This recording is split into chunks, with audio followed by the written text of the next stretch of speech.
Hello everybody, today we will be discussing coefficient of thermal expansion, a topic from dental materials BDS second year. So, first of all, we'll go with the definition. What is coefficient of thermal expansion or CTE?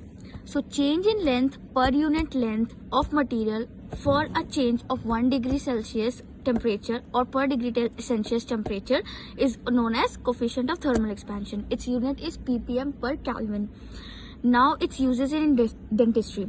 So basically it has 5 uses, among which the second use, which is the metal ceramic bond, CTA सबसे ज़्यादा फायदेमंद होता है. बाकी सब में it is not at all usable, but metal ceramic bond में ये फायदा करता है. How?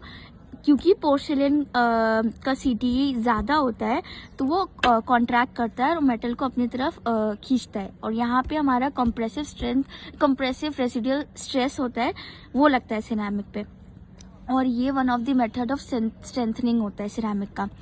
रेस्टोरेटिव मटेरियल, सबसे पहले तो ये कि जो CTE ऑफ रेस्टोरेटिव मटेरियल है वो इनामल एंड डेंटिन के क्लोज होता है.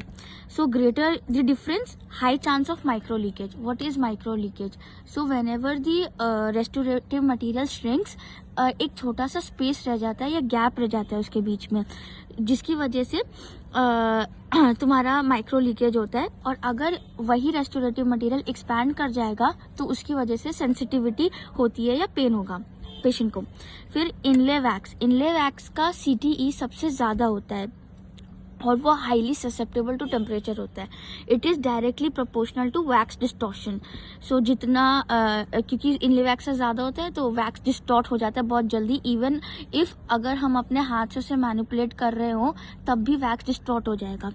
फिर इम्प्रेशन मटीरियल का CTE जो होता है is equals to 0, no dimensional change. Soldering and brazing में मटीरियल का रिंग के टाइम पे दोनों जो मेटल्स का CTE सेम होना चाहिए. अगर किसी का ज़्यादा और किसी का कम हो जाएगा तो दोनों मेटल्स के बीच में गैप आ जाएगा, और गैप की वजह से ऑब्वियसली प्रॉब्लम्स. उसके बाद बेसिकली ये टेबल आप लिख सकते हैं, इससे ज़्यादा नंबर मिलेगा. Professor verified 5 on 5.